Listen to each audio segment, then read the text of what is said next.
أشهد أن لا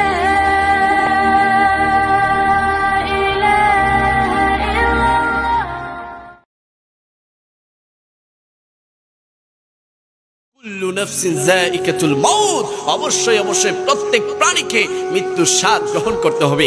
আজ আপনার 50 বছর হয়েছে, 60 বছর হয়েছে, যখন আপনার 70, 80, সর্বোচ্চ 90, 100 বছর হয়ে যাবে, তখন আল্লাহ তাআলা আমার কাছে, আপনার কাছে, সবার কাছে একটা ফেরেশতা পাঠাবে, একটা ফেরেশতা পাঠাবে। ওই ফেরেশতার নাম হচ্ছে আজরাইল আলাইহিস সালাম। আজরাইল আলাইহিস সালাম, ওই আজরাইল আলাইহিস সালাম যখন আসবে, আসার পরে যখন আজরাইলকে আপনি দেখবেন, দেখার সাথে সাথে আপনার শরীরের হাড়ের জোড়াগুলা ঠাস ঠাস করে খুলে যাবে, আপনার শরীরের রগগুলা ঠাস ঠাস করে ছিঁড়ে যাবে। ওই আজরাইল আলাইহিস সালাম যখন আপনার বুকের উপর হাতটা রাখবে, বুকের উপর হাতটা রাখবে রূহটা কবজ করার জন্য, আপনার মনে হবে ওই আপনার বুকের মধ্যে আসমানটা রেখেছে, আপনার বুকের মধ্যে জমিনটা রেখেছে। আপনি চিৎকার দিবেন, সাথে সাথে আপনার প্রাণ পাখিটা বের হয়ে যাবে, প্রাণ পাখিটা বের হয়ে যাবে। তখন আপনার দেহ থেকে প্রাণ পাখিটা চলে যাবে, আপনার একটা মৃত লাশ পড়ে থাকবে। ওই লাশটাকে দেখার জন্য আপনার বাবা আসবে, ওই লাশটাকে দেখার জন্য আপনার মা আসবে, ওই লাশটা দেখার জন্য আপনার ভাই আসবে, ওই লাশটা দেখার জন্য আপনার বন্ধুরা আসবে,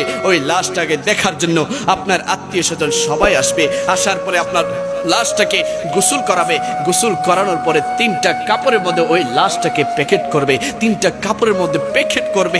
প্যাকেট করার পরে জানাজার ময়দানে জানাজার নামাজ আদায় করার পরে আপনাকে নিয়ে যাবে। আপনি চিৎকার দিবেন, ওরে বাবা, ওরে ভাই, ওরে বন্ধু, কোথায় নিয়ে যাচ্ছ, কোথায় নিয়ে যাচ্ছ? আমার না এত দামি ঘর আছে, আমার না ঘরের ভিতরে লাইট আছে, আমার না ঘরের মধ্যে ফ্যান আছে, আমার এত দামি ঘর থাকতে, আমার স্ত্রী থাকতে, আমার সন্তান থাকতে তোমরা কোথায় নিয়ে যাচ্ছ, কোথায় নিয়ে যাচ্ছ?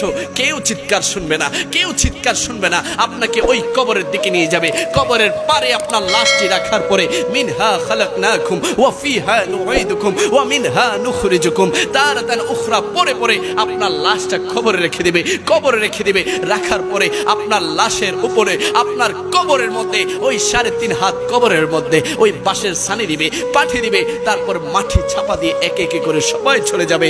আপনি চিৎকার দিবেন, ওরে বাবা, কোথায় রেখে গিয়েছো? যেই ঘরে দরজা নাই, যেই ঘরে জানালা নাই, যেই ঘরে লাইট নাই, যেই ঘরে কিচ্ছু নাই, কিচ্ছু নাই, এমন ঘরে কেন রেখে গিয়েছো, কেন রেখে গিয়েছো?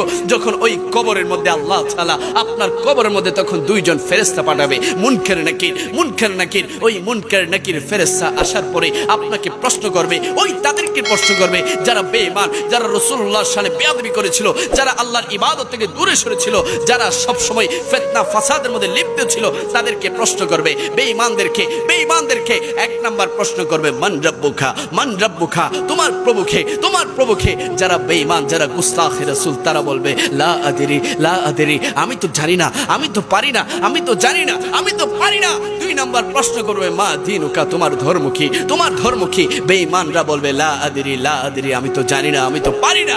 3 নাম্বার প্রশ্ন করবে, মা কুনতা তাকুলু ফি হাক্কি হাযার রাসূল, তোমার কবরে যে একজন মানুষকে রাখা হয়েছে তার সম্পর্কে তোমার ধারণা কি, তার সম্পর্কে তোমার মন্তব্য কি? যারা দুশমনের রাসূল, তারা বলবে লা আদরি, আমি তো জানি না, আমি তো চিনি না, আমি তো মানি না। তখন ওই দুশমনের রাসূলের কবরের সাথে ওই বেঈমানের কবরের সাথে জাহান্নামের দরজার কানেকশন করে দিবে। জাহান্নামের আযাব ওই কবরে আসতে থাকবে। ওই কবরের উভয় পাশের মাটিগুলা টাস টাস করে ছিপতে থাকবে, তার উভয় পাশের হাড্ডির পাঁজরগুলা টাস টাস করে ভেঙে চুরমার হয়ে যাবে।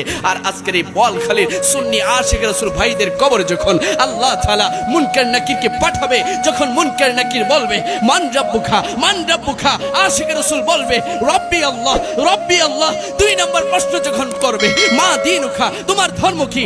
আশিক রাসূল বলবে দীনি আল ইসলাম, দীনি আল ইসলাম। 3 নম্বর প্রশ্ন যখন করবে, তোমার কবরে যে একজন মানুষকে রাখা হয়েছে তার সম্পর্কে দুনিয়ার জমিনে তোমার ধারণা কি ছিল? আশিক রাসূল বলবে ও মুনকার নাকির, চলে যাও, চলে যাও, আমার কবর থেকে চলে যাও। নূরানী নবী আমার কবর এসেছে, নূরানী নবীর নূরানী কদম মুবারকে আমাকে চুমু খাওয়ার সুযোগ করে দাও। জোরে বলি সুবহানাল্লাহ, আরেকটু জোরে বলি সুবহানাল্লাহ। নারে রিসালাত, নারে গাউসিয়া, আহলে সুন্নাত ওয়াল জামাত, সাহেবুল আল্লাহু আকবার বলি, আল্লাহু আকবার, আল্লাহু আকবার বলি, আল্লাহু আকবার। ওই কবরে আমরা গিয়ে নবীকে দেখতে চাই কি চাই না? ডান হাত তুলে বলি চাই কি চাই না?